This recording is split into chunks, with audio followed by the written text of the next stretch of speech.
All right, you guys. So on my last reading, chapter 15, okay? And this is the covenant, okay? Of the book of Jubilees, all right? All right. Chapter 15, verse 1 reads as follows in the book of Jubilees. In the 5th year of the 4th week of this Jubilee, in the 3rd month, in the middle of the month, Abram celebrated the feast of the first fruits of the grain harvest. Notice I said Abram and not Abraham before the Father made his name to be Abraham. Okay? So again, in the 5th year of the 4th week of this Jubilee, in the 3rd month, in the middle of the month, Abram celebrated the feast of the first fruit of the grain harvest. Verse 2. And he made new offerings on the altar, the first fruits of the produce to the Lord, a heifer, a goat, and a sheep on the altar as burnt sacrifice to the Lord, as a burnt sacrifice to the Lord. Their fruit offerings and their drink offerings he offered on the altar with frankincense. Oh, let me read that again, okay? And he made new offerings on the altar, all right? This was in the 5th year, the 4th week of the Jubilee, in the 3rd month, in the middle of the month, okay? This one, Abram celebrated, the feast of the first fruits of the grain harvest, okay?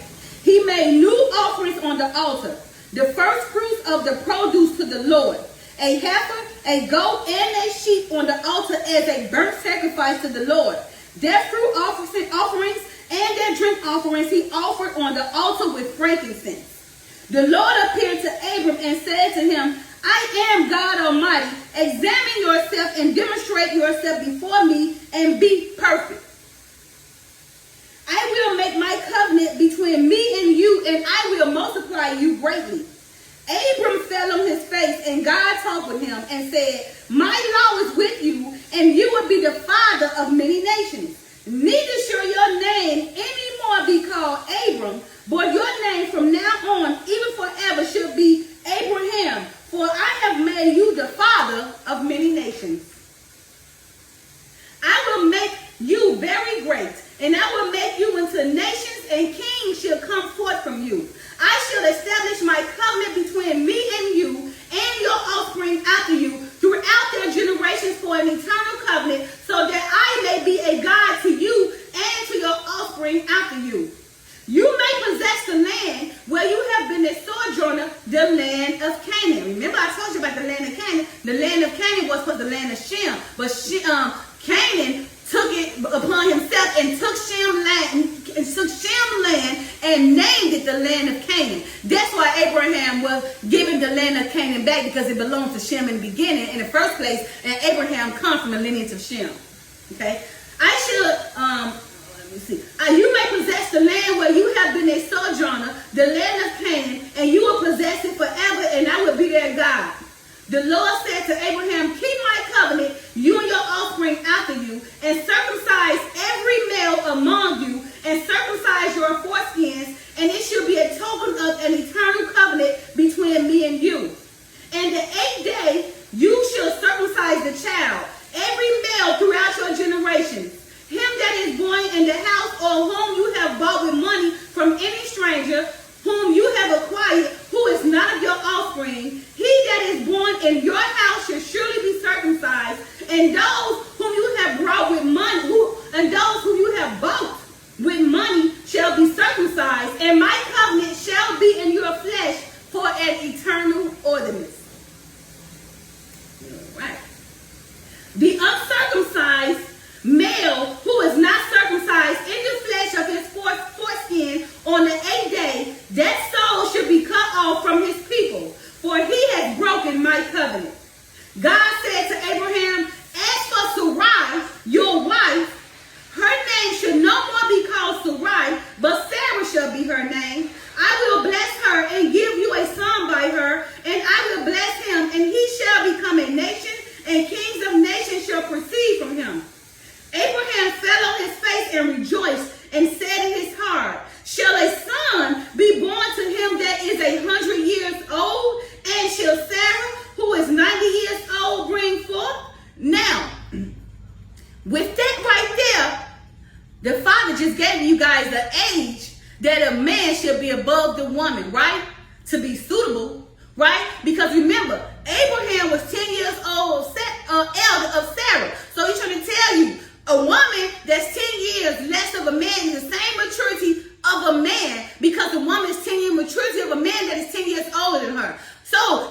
got women that date 12 and 13, 14. But in the Father's eyes, 10 years is the difference that a man and a woman should date.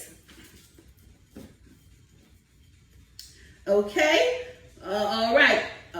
Okay. Now, okay, so Abraham said to God, oh, that Ishmael might live before you. Because remember, Ishmael was the first son by Hagar, who was, the maid of Sarah, Abraham's wife. But because remember, Sarah wasn't having no children, she was buried at the time. So she told Abraham to go into Hagar, right? Okay, so that's why Abraham says, Abraham said to God, oh, that Ishmael might live before you. God said, yeah, and Sarah also shall bear you a son, and you shall call his name Isaac, and I will establish my covenant with him, an everlasting covenant, and for his offspring after him. And as for Ishmael, also have I heard you, and behold, I will bless him, and make him great, and multiply him greatly, and he shall beget 12 princes, and I will make him a great nation. So of course, Ishmael,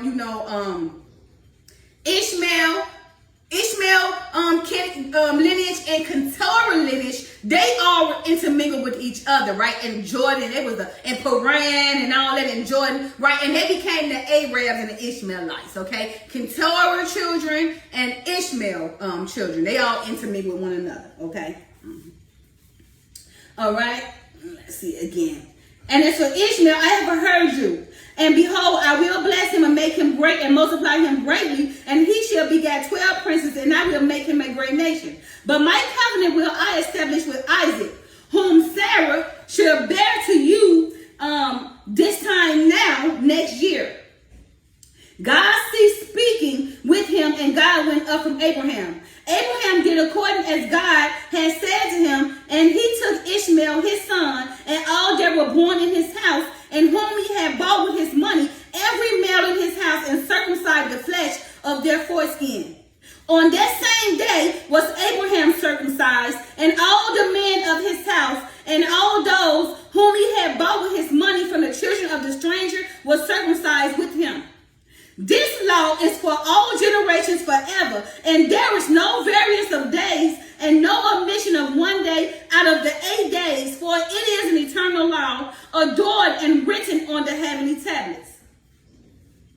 Everyone that is born, the flesh of whose foreskin is not circumcised on the 8th day, does not belong to the children of the covenant which the Lord made with Abraham, but instead they belong to the children of destruction. Nor is there any other sign on him that he is the Lord's, but he is destined to be destroyed and killed from the earth, and to be rooted out of the earth, for he has broken the covenant of the Lord our God.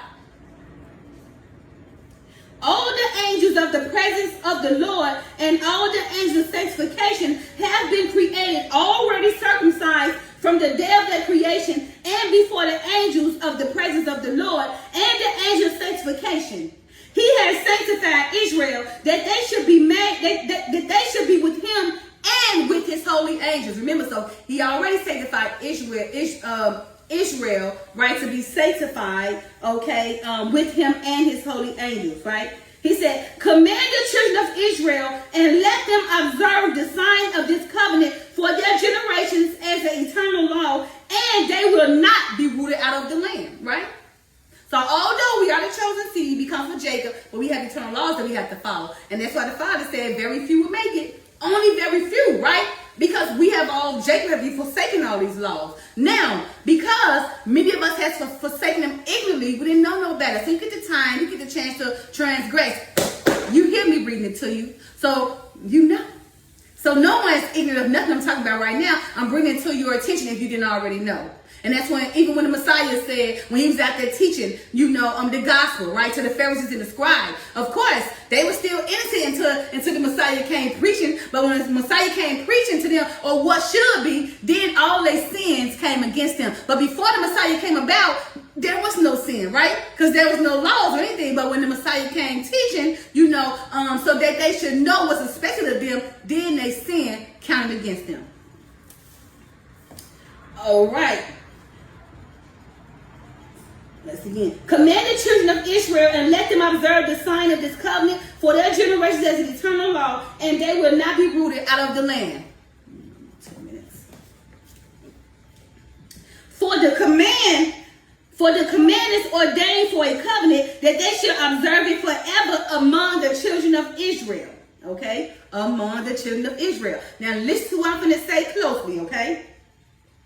For Ishmael and his sons and his brothers and Esau, the Lord did not cause them to come to him, and he did not choose them. Although they are the children of Abraham, he knew them, but he chose Israel to be his people. I'm going to read that one more time. For Ishmael and his sons and his brothers and Esau, and the Lord did not cause them to come to him, and he did not choose them. Although they are the children of Abraham, he knew them, but he chose Israel to be his people. He sanctified them and gathered them from among all the children of men. For there are many nations and many peoples, and all are his. Again, for there are many nations, okay? So many words, okay? Oh, Lord, these words.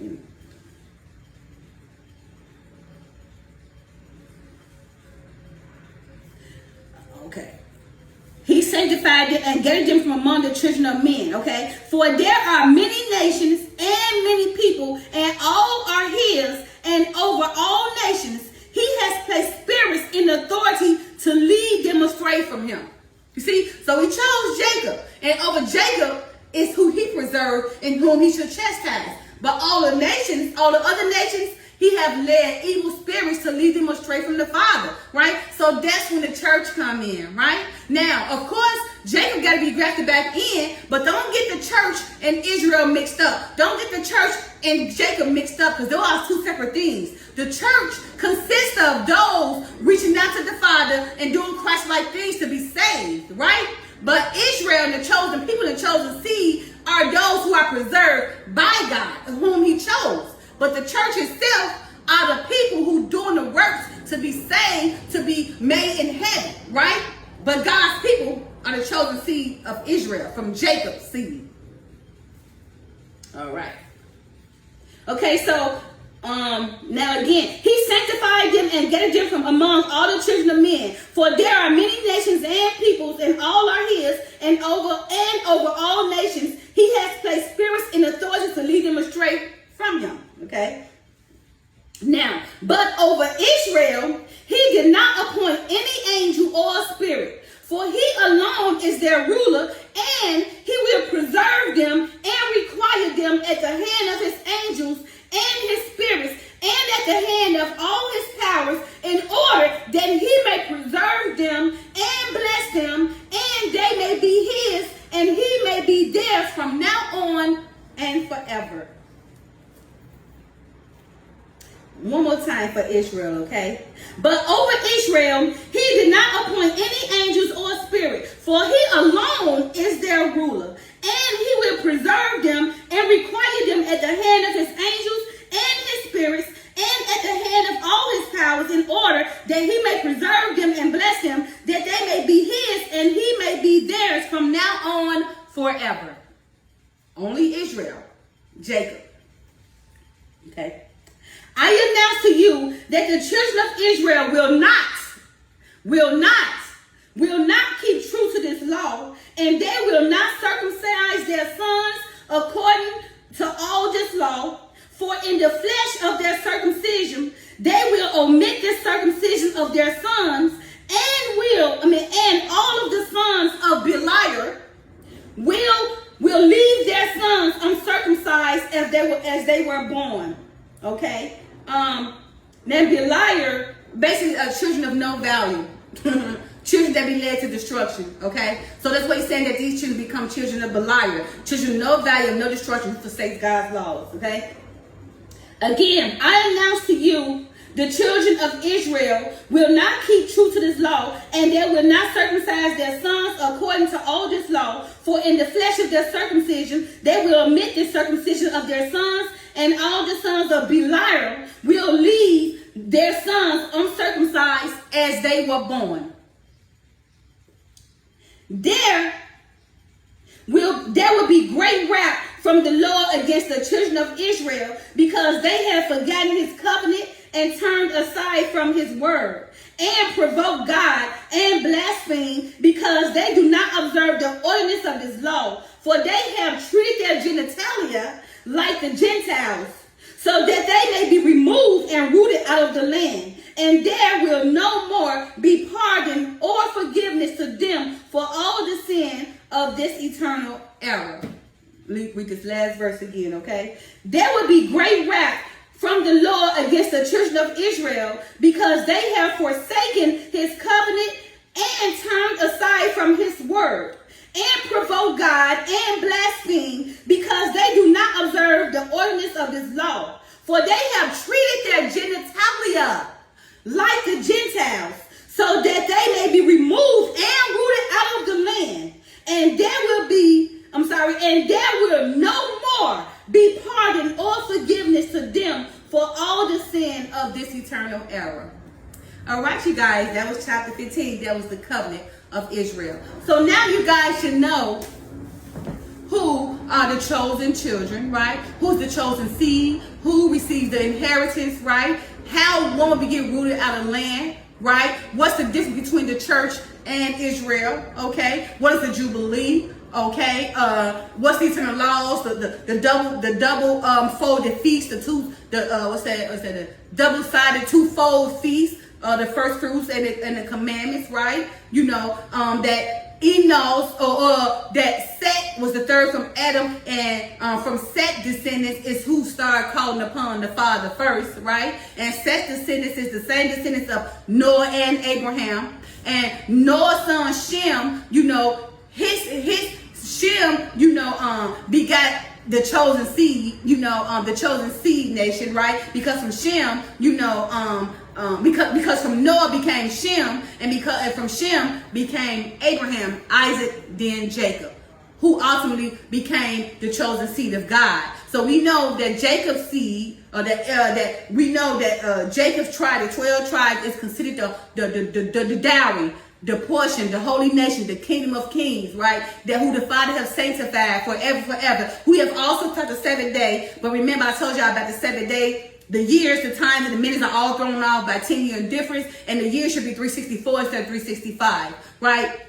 So, with all that being said, yes, Jacob, you are the chosen seed, but you have forsaken the Father's laws, right? And there's, you know, and what that last part said, there will be no pardon or forgiveness to them for all the sins of the eternal era, right? So now that you guys know, the truth may set you free. You must repent and follow the eternal law. That's why the Father said only very few, you know, would make it to his kingdom. Only very few, because most of Jacob have already forsaken the law. Most of God's holy portion, his holy kingdom, his holy nation have already forsaken the law. And the church itself, those who's reaching, you know, to seek the kingdom of God and the heaven, they also have the opportunity to seek heaven, to be a part of heaven, right? If they following the commandments and everything and being Christ-like. But to Jacob, you know, he are the ones that everyone should bow down to. Jacob is the seed that gives, you know, or Judah of Jacob is the seed that executes the laws and gives the laws for us to follow. And right now you see this day, all through the internet, all throughout, who do you see? You see Judah out there teaching, executing, and publishing the laws for us all to follow. And you do see the Gentiles following Jacob's way. Love you guys. Happy Friday. Happy preparation for your Sabbath. Peace now.